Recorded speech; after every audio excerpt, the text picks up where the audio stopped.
اس حدیث کو بھی اس آیات کے ساتھ مناسبت ہے۔ تو پہلی بات جو درس دور حدیث کے جو طلبہ ہے، اس کتاب کے پڑھنے والے ہیں، ان کے لیے یہ بات ہے کہ یہ جو باب ہے جس پر امام بخاری نے کتاب کو ختم کیا ہے، یہ باب کہ امام بخاری کا جو آخری کتاب توحید ہے، اس کتاب توحید کا آخری باب ہے۔ جس طرح پوری کتاب کا آخری باب ہے، اسی طرح جو کتاب توحید ہے اس کے یہ آخری باب ہے۔ تو اس باب کتاب توحید کے ساتھ کیا مناسبت ہے، اور اس باب کو اپنے ماخوذ باب کے ساتھ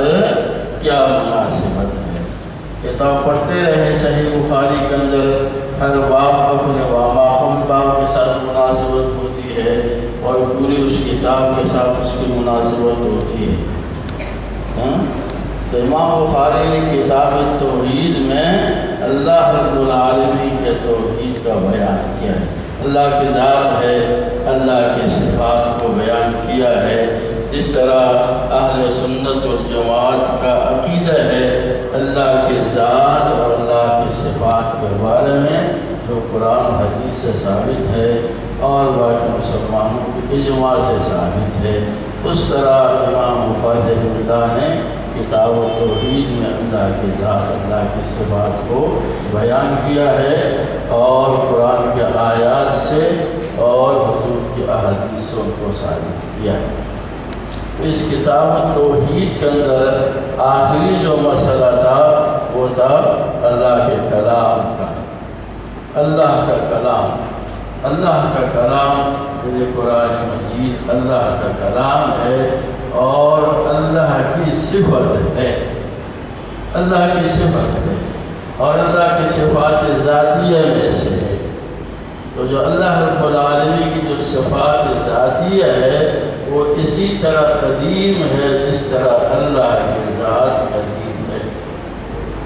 اللہ کی ذات قدیم ہے تو اللہ تبارک و تعالیٰ کی جو صفات کمال ہے، جو صفات ذاتیہ ہے، وہ بھی قدیم ہے۔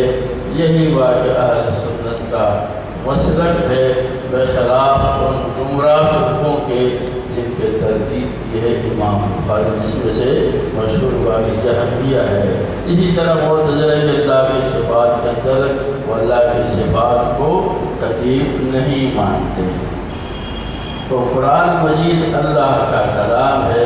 اللہ کی صفت لہذا قدیم ہے، حادث نہیں ہے، مخلوق نہیں ہے۔ امام بخاری نے تو آخر کے اندر جو اللہ کی صفت کلام کو لیا تو 3-4 ابواب کے اندر اسی کو ثابت کیا کہ قرآن اللہ کا کلام ہے، اللہ کی صفت قدیم ہے، قدیم ہونے کو ثابت کیا۔ اس میں بھی دوسری بات کہ معتزلہ اعتراض کرتے تھے قرآن پاک کس طرح قدیم ہو سکتا ہے، تو قرآن پاک کو ہم تلاوت کرتے ہیں، ہم قرآن کو پڑھتے ہیں، ہم قرآن کی تلاوت کرتے ہیں، ہم قرآن سے تلفظ کرتے ہیں،